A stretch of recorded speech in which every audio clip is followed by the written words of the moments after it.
Hi friends, welcome to tech travel Telugu. Friends, ఈ వీడియోలో best vehicles for college students అనే topic గురించి మాట్లాడుకుందాము. ఇంకొక 10 to 15 డేస్లో అన్ని కాలేజెస్ కూడా ఓపెన్ చేస్తారు. జూన్ మంత్ అంటే స్కూల్స్ అండ్ కాలేజెస్ అయితే ఓపెన్ చేస్తారు కదా. చాలామంది కాలేజ్కి వెళ్ళే వాళ్ళు వాళ్ళ డ్రీమ్ వెహికల్స్ అయితే పర్చేస్ చేద్దాం అనుకుంటారు. కాబట్టి ఈ వీడియోలో క్లియర్గా ఎక్స్ప్లెయిన్ చేస్తాను. కాలేజ్కి వెళ్ళే వాళ్ళకి ఏ వెహికల్స్ పర్ఫెక్ట్గా సెట్ అవుతాయో. నేను ఇక్కడ ఒక 10 వెహికల్స్ అయితే నోట్ చేసి పెట్టుకున్నాను. ది బెస్ట్ వెహికల్స్ అని చెప్పుకోవచ్చు. వీటిలో మీ దగ్గర ఉన్న బడ్జెట్ ప్రకారంగా ఒకటైతే కొనుక్కోండి. ఫస్ట్ వెహికల్ విషయానికి వస్తే Yamaha MT-15 or XSR 155. Second vehicle విషయానికి వస్తే KTM Duke 160. Third vehicle TVS Ronin 225. Fourth vehicle Royal Enfield Hunter 350. Fifth vehicle Bajaj Pulsar N160. Sixth vehicle TVS Apache RTR 160 4V. Seventh vehicle TVS Raider 125 single channel ABSతో మనకి front disc brake back side disc బ్రేక్తో ఉన్న variant ఉంది కదా, అదనమాట. Eighth vehicle విషయానికి వస్తే Hero Xtreme 125 dual channel ABS variant అనమాట. నైన్త్ వెహికల్ విషయానికి వస్తే యమహా FZS వర్షన్ 4.0. ఫైనల్గా 10th వెహికల్ విషయానికి వస్తే హోండా షైన్ 125 ఆర్ యూనికార్న్ 160. మీ ఇష్టం. సో ఇప్పుడు నేను చెప్పిన ఈ 10 వెహికల్స్లో ఏదైనా ఒకటి కొనుక్కోవచ్చు, మీకు పర్ఫెక్ట్గా సెట్ అవుతాయి అనమాట కాలేజ్కి వెళ్ళడానికి. ఇప్పుడు ఒక్కొక్క వెహికల్ గురించి క్లియర్గా మాట్లాడుకుందాం. ఫస్ట్ వెహికల్ విషయానికి వస్తే యమహా MT-15. ఇది సోలో రైడింగ్కి చాలా బాగుంటుంది. సింగిల్గా మీరు కాలేజ్కి వెళ్ళడానికి ఈ వెహికల్ అయితే పర్ఫెక్ట్ అని చెప్పుకోవచ్చు. లైట్ వెయిట్ అయితే ఉంటుంది, మీకు అంత వెయిట్ కూడా అనిపించదు. ఈజీగా మీరు ఈ వెహికల్ మోయొచ్చు అనమాట. చూస్తానికి మాత్రం లుక్స్ అయితే సూపర్ ఉండిద్ది. మైలేజ్ కూడా మీకు మంచిగా వస్తుంది. 45 to 50 కిలోమీటర్స్ అయితే ఎక్స్పెక్ట్ చేయొచ్చు. పెర్ఫార్మెన్స్ విషయంలో కూడా మీరు ఎక్కడ కాంప్రమైజ్ అయితే అవ్వాల్సిన అవసరం లేదు, బాగా పెర్ఫార్మ్ చేసింది. అలాగే మీరు లాంగ్ రైడ్స్ వెళ్ళాలన్నా సరే ఈ వెహికల్ ఉపయోగపడుద్ది అనమాట. కానీ కాన్స్ విషయానికి వస్తే back side Priyan seat comfort అయితే ఏమీ బాగోదు. సీట్ హైట్ కూడా కొద్దిగా ఎక్కువ ఉండిద్ది అనమాట. హైట్ తక్కువ ఉన్న వాళ్ళకి కూడా ఈ వెహికల్ అయితే అంతగా సెట్ అవ్వదు. కానీ కొంచెం వెయిట్ తక్కువ ఉంది కాబట్టి మేనేజ్ చేయొచ్చు. అలాగే ప్రైస్ కూడా కొద్దిగా ఎక్కువ ఉండిద్ది అనమాట. 2 lakhs పైనే ఈ వెహికల్ ఉండే అవకాశం అయితే ఉంది. సో 155cc అంత ప్రైస్ పెట్టచ్చా లేదా అంటే చాలా ప్లస్ పాయింట్స్ అయితే ఉన్నాయి కాబట్టి మీరు హ్యాపీగా కొనుక్కోవచ్చు. వన్ టైం ఇన్వెస్ట్మెంట్ అనమాట యమహా MT-15 అనేది. హ్యాపీగా మీరు కాలేజ్కి వెళ్ళే వాళ్ళు 3 years 4 years యూజ్ చేసుకోవచ్చు అనమాట, ఇబ్బంది లేకుండా. అలా చూసుకున్నట్లయితే MT-15 నాకు బెస్ట్ అనిపించింది. లేదు ఆ డిజైన్ నాకు నచ్చలేదు అనుకుంటే యమహా XSR 155 కూడా మీరు పర్చేస్ చేయొచ్చు. వెయిట్ తక్కువ ఉండిద్ది, ఆ డిజైన్ కూడా బాగానే ఉండిద్ది. మంచి బ్రేక్స్, మంచి చాసిస్ ఇవన్నీ కూడా దాంట్లో బాగుంటాయి అనమాట. సేమ్ MT-15 ఇంజినే కాబట్టి మీకు మ్యాక్సిమం ఇదే స్పెసిఫికేషన్స్తో ఆ వెహికల్ అయితే లభిస్తూ ఉంది. ఇది నచ్చకపోతే అదైతే కొనుక్కోవచ్చు. Second vehicle KTM Duke 160. First design bro, design అయితే చూస్తానికి చాలా బాగుంటుంది. పెర్ఫార్మెన్స్లో కూడా ఎక్కడ కాంప్రమైజ్ అయితే అవ్వదన్నమాట. పెర్ఫార్మెన్స్ బాగుంటుంది, బ్రేక్స్ బాగుంటాయి. అలాగే వెయిట్ కూడా మరీ అంత ఎక్కువ ఏమీ ఉండదు. 147 kgs అనమాట. 40 kilometers దాకా మీరు మైలేజ్ అయితే ఎక్స్పెక్ట్ చేసి KTM Duke 160 అయితే పర్చేస్ చేయొచ్చు. కానీ ఈ వెహికల్ ప్రైస్ అయితే కొద్దిగా ఎక్కువ, 2,20,000 రూపాయల దాకా ఉండే అవకాశం అయితే ఉంది. సో అంత ప్రైస్ పెట్టి నేను కొనుక్కుంటానంటే మీరు ఇది కొనుక్కోవచ్చు, లేకపోతే ఇది స్కిప్ చేసేసేయండి. సెకండ్ కాన్ విషయానికి వస్తే పిలియన్ సీట్ కంఫర్ట్ అయితే అంత ఎక్కువ ఏమీ ఉండదు, కొద్దిగా కంజెస్టెడ్గా ఉండిద్ది అనమాట. వెహికల్ పర్చేస్ చేసిన తర్వాత ఫ్యామిలీ కోసం కూడా ఉపయోగించుకుంటాను అంటే మాత్రం మీకు ఈ వెహికల్ అయితే సెట్ అవ్వదు అనమాట. అలాగే మీకు ఓన్లీ 3 కలర్స్లోనే ఈ వెహికల్ లభిస్తూ ఉంది. ఒక 4-5 కలర్స్లో వస్తే బాగుండేది. లిమిటెడ్ కలర్స్లో మీకు ఈ వెహికల్ అయితే ఉంది కాబట్టి ఇవి ఈ వెహికల్కి సంబంధించిన కాన్స్ అని చెప్పుకోవచ్చు. కొద్దిగా పెర్ఫార్మెన్స్ ఎక్కువ కావాలి 160cc అంటే మాత్రం KTM Duke 160 కొనుక్కోవచ్చు. డిజైన్ పరంగా బాగుండిద్ది. కానీ నాకు బెస్ట్ వాల్యూ కావాలి అనుకుంటే, ఇంత ప్రైస్ నేను పెట్టలేను అనుకుంటే MT-15 కానీ XSR కానీ కొనుక్కోవచ్చు అనమాట. సో ఇంతవరకు మీకు ఒక క్లారిటీ అయితే ఉంది కదా. ఇప్పుడు థర్డ్ వెహికల్ TVS Ronin 225. ఇది 225cc ఆయిల్ కూల్డ్ ఇంజిన్ అయితే చాలా స్మూత్గా ఉంటుంది బ్రో. గేర్లు వేసేటప్పుడు కానీ తీసేటప్పుడు కానీ వెహికల్ రైడ్ చేసేటప్పుడు కానీ మీకు చాలా స్మూత్గా పెర్ఫామ్ చేసిద్ది. బ్రేక్స్ అయితే చాలా బాగుంటాయి, పెద్ద డిస్క్ బ్రేక్స్ అయితే ఈ వెహికల్ యూజ్ చేశారు. మంచి టైర్స్ అయితే ఉంటాయి, మంచి సస్పెన్షన్ అయితే ఉండిద్ది. అలాగే మీకు మంచి డైమెన్షన్స్ అయితే ఈ వెహికల్లో ఉంటాయి అనమాట. గ్రౌండ్ క్లియరెన్స్ అయితే కొద్దిగా ఎక్కువ ఉండిద్ది. ఫ్యూయల్ ట్యాంక్ కూడా కొద్దిగా పెద్దదన్నమాట. అలాగే మీకు లైట్స్ కూడా మొత్తం LED అయితే ఉంటాయి. Bluetooth navigation. ప్రైస్ కూడా మీకు 1,65,000 రూపాయల బేస్ వేరియంట్ అయితే వచ్చేస్తుంది. ఇది ఈ వెహికల్కి సంబంధించిన మెయిన్ ప్లస్ పాయింట్స్ అనమాట. కానీ కాన్స్ కూడా ఉన్నాయి. మైలేజ్ అయితే మీకేమీ రాదు. కాలేజ్కి వెళ్ళి వచ్చే వాళ్ళకి కొద్దిగా మైలేజ్ అయితే రావాలి కదా. సో అలా చూసుకున్నట్టయితే ఈ వెహికల్ సెట్ అవ్వదు. మైలేజ్ కొద్దిగా పక్కన పెట్టేస్తే మైలేజ్ ఎంత వచ్చినా పర్వాలేదు. నాకు సాలిడ్ బిల్డ్ క్వాలిటీ ఉండి రఫ్ అండ్ టఫ్గా యూజ్ చేసుకోవడానికి ఒక వెహికల్ కావాలనుకుంటే మీరు Ronin కొనుక్కోవచ్చు. అలాగే కన్సోల్ ఏంటంటే మనకి చిన్నగా ఉండిద్ది, ఒక పక్కగా అయితే ఉండిద్ది అనమాట. సో అది సెంటర్లో ప్రాపర్గా అయితే నాకేమనిపించలేదు అనమాట. కంపెనీ వాళ్ళు అలా డిజైన్ చేశారు. ఆ డిజైన్ అయితే నాకు పర్సనల్గా అంతగా నచ్చలేదు, కన్సోల్ డిజైన్. సో ఆ కన్సోల్ డిజైన్ నాకు నచ్చింది అనుకుంటే మీరు కొనుక్కోవచ్చు.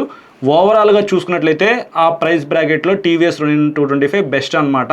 ఫోర్త్ వెహికల్ విషయానికి వస్తే royal Enfield Hunter 350cc oil cooled engine అయితే స్మూత్గానే ఉండిద్ది. 20 PS పవర్, 27 Nm టార్క్ అయితే జనరేట్ చేసిద్ది. మీకు TVS Ronin 225తో కంపేర్ చేసుకుంటే కొద్దిగా పెర్ఫార్మెన్స్ అయితే ఎక్కువ ఉండిద్ది. నాకు పెర్ఫార్మెన్స్ ఎక్కువ కావాలి అనుకుంటే మాత్రం మీరు ఖచ్చితంగా హంటర్ 350 అయితే కన్సిడర్ చేసుకోవచ్చు. సీట్ హైట్ అయితే 790 mm ఇచ్చారు. హైట్ తక్కువ ఉన్న వాళ్ళు కూడా ఈ వెహికల్ ఈజీగా రైడ్ చేయొచ్చు. కానీ కొద్దిగా వెయిట్ ఎక్కువ ఉండిద్ది, బట్ హైట్ తక్కువ ఉంది కాబట్టి మేనేజ్ చేయొచ్చు బ్రో. రాయల్ ఎన్ఫీల్డ్ వెహికల్స్ ఎక్కువగా వెయిట్ ఉంటాయి కదా, కానీ హైట్ తక్కువలో కొద్దిగా వెయిట్ తక్కువలో ఇది ఒకటి దొరుకుతుంది మనకి. మంచి సస్పెన్షన్, మంచి బ్రేక్స్ అయితే ఉన్నాయి. అలాగే ప్రైస్ కూడా 1,80,000 రూపాయల లోపే మీకు ఈ వెహికల్ వచ్చే అవకాశం అయితే ఉంది. కాన్స్ విషయానికి వస్తే మెయింటెనెన్స్ అయితే చాలా ఎక్కువ ఉండిద్ది, అదొకసారి మీరు మైండ్లో పెట్టుకోండి. మైలేజ్ కూడా ఏమీ రాదు, కొద్దిగా తక్కువ మైలేజ్ అయితే వస్తుంది. ఎనలాగా డిజిటల్ కన్సోల్ ఇచ్చారు, కొద్దిగా అవుట్డేటెడ్ కన్సోల్ అని చెప్పుకోవచ్చు. వెయిట్ కూడా 181 kgs అయితే ఉండిద్ది. ఇందాక చెప్పాను కదా, కొద్దిగా వెహికల్ వెయిట్ ఉన్నప్పటికీ హైట్ తక్కువ ఉంది కాబట్టి కొద్దిగా మేనేజ్ చేయొచ్చు. సో ఇది ఒకసారి ఆలోచించుకోండి. పెర్ఫార్మెన్స్ ఎక్కువ కావాలనుకుంటే మీకు 100-350 బాగుండిద్ది, కానీ ఓవరాల్గా చూసుకున్నట్లయితే ఆ ప్రైస్ బ్రాకెట్లో టీవీఎస్ రోనిన్ 225 బెస్ట్ అనిపించింది నాకు.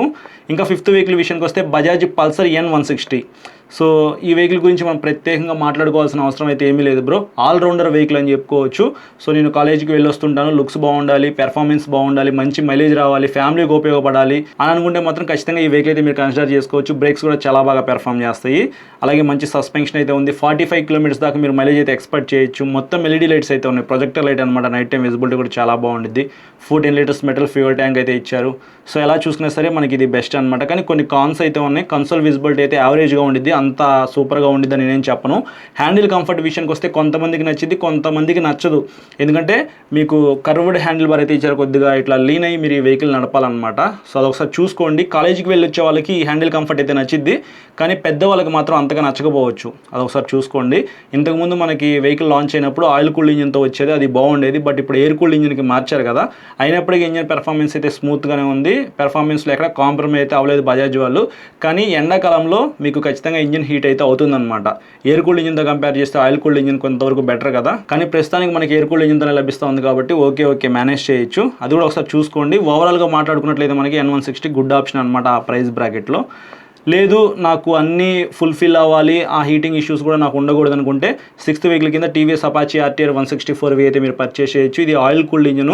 సో లుక్స్ అయితే బాగుంటుంది, పెర్ఫార్మెన్స్ బాగుంటుంది, ఫీచర్స్ బాగుంటాయి, అలాగే కంఫర్ట్ కూడా చాలా బాగుంటుంది. ఫ్యామిలీ కోసం కూడా మీరు యూజ్ చేసుకోవచ్చు. మైనస్ల విషయానికి వస్తే మెయింటెనెన్స్ అయితే చాలా ఎక్కువ ఉంటుంది అనమాట. N160తో కంపేర్ చేస్తే మీకు అపాచీ RTR 164V కొద్దిగా మెయింటెనెన్స్ అయితే ఎక్కువ ఉంటుంది, ప్రైస్ కూడా కొద్దిగా ఎక్కువ అనమాట. సో నేను ప్రైస్ ఎక్కువ పెట్టుకోగలను అని అనుకుంటే మాత్రం మీరు అపాచీ RTR 164V అయితే కొనుక్కోవచ్చు. కానీ కొన్ని చోట్ల సర్వీస్ ఇష్యూ కూడా ఉండిద్ది కాబట్టి అది కూడా చూసుకోండి. స్పేర్స్ అవన్నీ మీకు ఈజీగా దొరకాలి కదా. మీరు N160 ఎక్కడైనా కొనుక్కోవచ్చు, అపాచీ RTR 164V ఎక్కడైనా కొనుక్కోవచ్చు. కానీ కొనుక్కునే ముందు టెస్ట్ రైడ్ చేయండి, అలాగే రెండు షోరూమ్స్లో స్పేర్ పార్ట్స్ ఈజీగా దొరుకుతున్నాయా లేదనేది చెక్ చేసుకున్న తర్వాత కొనుక్కోండి.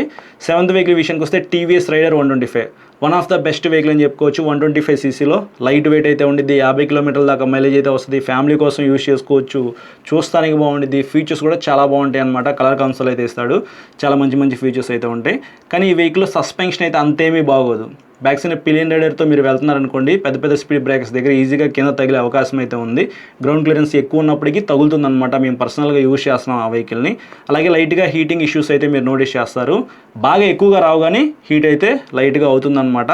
డ్యూయల్ డిస్క్ వేరియంటే పర్చేస్ చేయండి, బెటర్ బ్రేకింగ్ కావాలి అనుకుంటే. అయినప్పటికీ బ్యాక్ సైడ్ ABS అయితే ఏమీ ఇవ్వలేదన్నమాట, అది కూడా తీసుకొస్తే బాగుండేది. ఇంకోటి ఏంటంటే ఒకే ఒక కలర్లో లభిస్తూ ఉంది, ఫ్యూచర్లో ఇంకా కొన్ని కలర్స్ యాడ్ చేయాలని చెప్పేసి మనం కోరుకుందాము. సో నాకు ఆ రెడ్ కలర్ బాగా నచ్చింది, డ్యూయల్ డిస్క్ అనుకుంటే మాత్రం రైడర్ 125 అయితే మీరు కొనుక్కోవచ్చు. లేదు బ్యాక్ సైడ్ కూడా ABS కావాలి అనుకుంటే ఎయిత్ వెహికల్ కింద hero extreme 125R dual channel ABS variant అయితే పర్చేస్ చేయొచ్చు. ఫ్రంట్స్ అయినా బ్యాక్స్ అయినా మనకి ABS అయితే ఉండేది. సేఫ్టీ పరంగా ఇది ఒక ప్లస్ పాయింట్ అనమాట. 125cc సెగ్మెంట్లో బ్రేక్స్ బాగుంటాయి, సస్పెన్షన్ బాగుంటుంది, డైమెన్షన్స్ కూడా ఈ వెహికల్ చాలా బాగుంటాయి, ఫీచర్స్ కూడా ఉంటాయి. 50 కిలోమీటర్ల దాకా మైలేజ్ అయితే ఎక్స్పెక్ట్ చేయొచ్చు. కానీ 10 లీటర్స్ ఫ్యూయల్ ట్యాంకే ఇచ్చారు, ప్రైస్ అయితే కొద్దిగా ఎక్కువ.